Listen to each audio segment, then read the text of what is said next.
Forbes is slamming the Walt Disney Company, saying that there are some serious discrepancies in the theme park attendance reporting for stockholders and the U.S. government.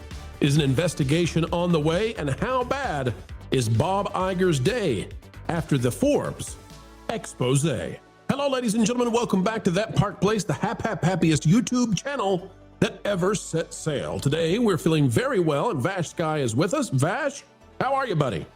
I am doing well. I mean, I've done better, but I'm doing very, very well. And boy, oh boy, this has definitely got the blood flowing because Caroline Reed with a big old huge article questioning Disney's numbers. Pro, when we covered this on the Pro Show, I was stunned at this article because I had previously not heard about it before. And after reading it very, very thoroughly, I am extremely impressed with Caroline Reed, her reporting, and some of the claims that she is making in this article. Yeah, we need to give two shout outs here. Of course, Caroline Reed is one of them. This has largely justified and validated what we've been saying for so long. And there have been detractors. There have been boo birds. I know people don't believe that. But yeah, there are some people out there who say we're not telling the truth about this sort of thing. And now Forbes comes out and says, wait a minute. These guys have been getting it right the whole time. We appreciate Caroline Reed. Also want to say a big thank you to Marvin Montanaro over at thatparkplace.com. Not the channel, although he is here from time to time, but the website, thatparkplace.com. Folks, if you're not bookmarked, go over there and do that. But he actually discovered some more stuff that connects some dots in ways that Disney should perhaps be afraid of the U.S. government. Not saying they're going to be, not saying there's trouble on the way for sure, but some reasons for hesitation, some reasons for pause for the Mickey Mouse Club over there in Burbank. Folks, as we dive into this, click the like button. Vash, what do we need to know that we've had some days to digest this one? Well, it's big stuff. So, it's very, very interesting. Whenever the quarterly earnings come out, right, they always compare Disney's parks performance with year-over-year revenues, right? So it's not quarter to quarter, but it's year over year, meaning that you're comparing maybe, let's say, Q3 2025 with Q3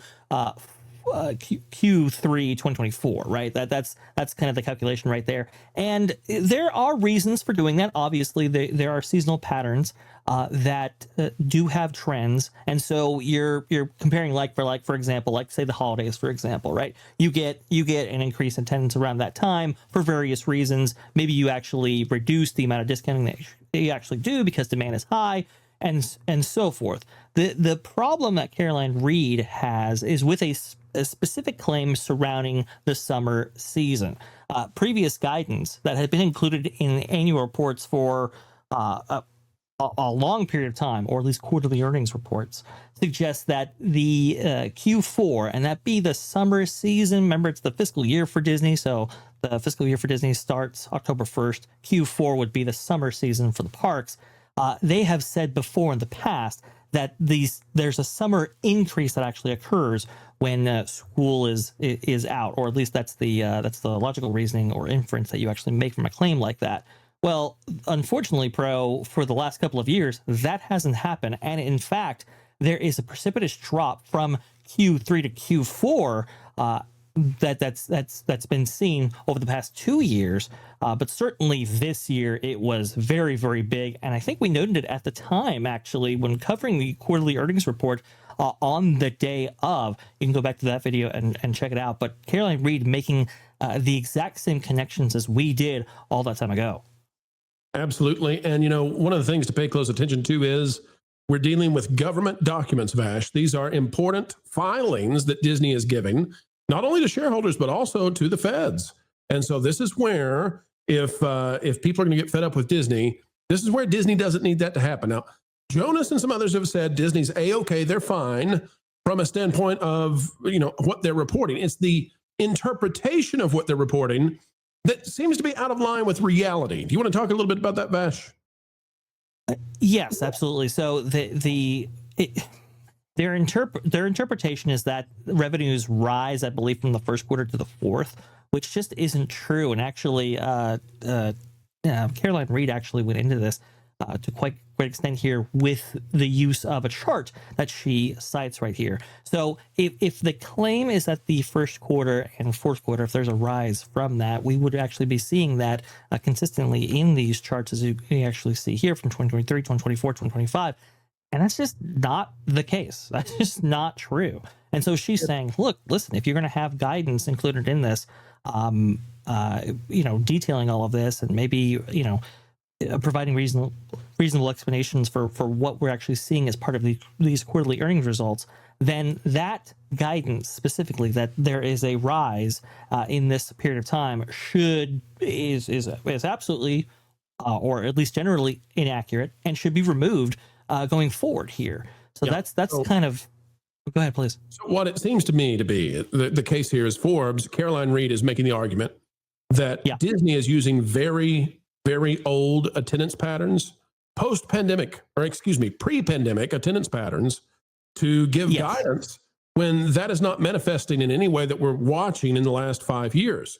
Now, the other thing that we're watching in the last 5 years is that Disney has completely changed its strategy for how it gets guests and how it gets money from those guests. Correct. So to use a prior pattern of attendance based on what Disney was doing, and now they've completely reversed course. I mean, Vash, Disney is now aimed at the uber elite wealthy among us, or not even among us, because they want international uber elite wealthy guests to be there. They're trying to offer a boutique experience.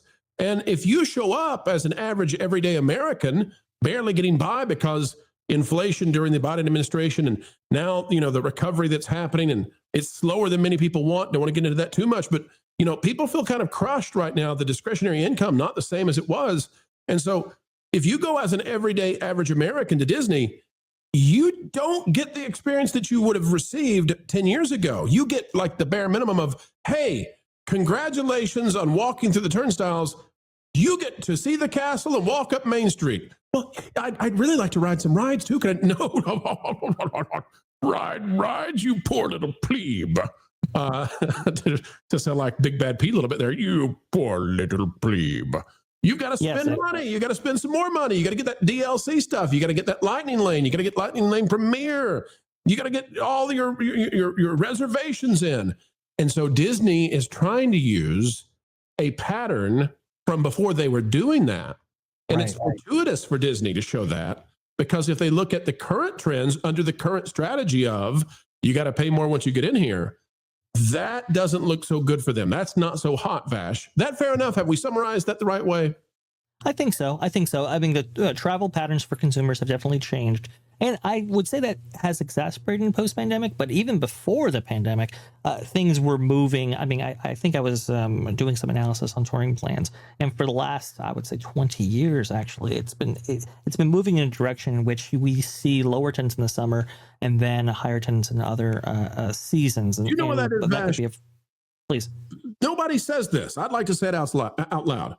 The reason that the summer crowds are not appearing like they used to, it's a money issue. It's who Disney is aiming for. As the prices go up, who shows up in the summer? Middle class families with kids, because the kids are on vacation. Once you reach escape velocity when it comes to what they can afford, and now you're aiming for international guests with lots of money, or you're aiming for uber wealthy Americans, they don't believe in sweat. They don't like that stuff. So they don't show up to Florida when it's a hellscape in July and August. No. They're going to come when it's not. And they don't have to worry about taking their kids out of school. They're taking them out of private school for a couple of days or private tutoring. That's not a concern. That's why the summer crowds are diminished. It's not like everybody, in the middle class suddenly isn't going to Disney, but they're cutting back. They're going to Universal a bunch too. And it's not the same numbers. So that's why you don't see the big rush in the summer. And Disney wants you to believe that's the case, but they've ran off. They've ran off the average American. The average American household can no longer afford Disney without going into debt. And that's why summer crowds are low. Well, I will also say too, summer is kind of a new phenomenon in Florida, according to Bob Iger. He was measuring attendance at Disney World on July 4th, which didn't really factor in temperature, which was about 100 degrees and 99% humidity on that day. Boy, that's breaking news, Bob. Absolutely breaking right here. But you know, Back in the 90s fashion when it was rather frigid on the 4th of July in Florida. We had great attendance back then. yes, indeed. And to highlight and to illustrate just how much the company is prioritizing high income guests, folks, you want to go ahead and subscribe, because we have from the horse's mouth himself, the CFO Hugh Johnston, actually saying outright that is exactly the strategy. Folks, you're not going to believe what was actually said by Disney executives. Don't call Hugh a horse, Vash. You know that's not nice. That's Mr. Ed. I apologize to you. Didn't mean to call you anything but an amazing CFO that tends to flip flop in his guidance. I don't know. Of course. All right, folks, that's where we're going to leave it for right now. We don't mind to be called the horses, folks. From our horses' mouths to you, all we ask is that you click that like button, share, subscribe, and stick it to the algorithms. It is the notification bell. Drop a comment down below. Let us know, and let us find out, please, from you. Have you been saddled with debt for going to Disney? Oh, that's a good pun. Folks, we'll see you real soon. From your friends here at TPP, it's all the news that should be fun. Thanks for watching That Park Plays News. For more information, consider checking out www.thatparkplace.com. And don't forget to subscribe, share, like, and send this out on your favorite social media accounts.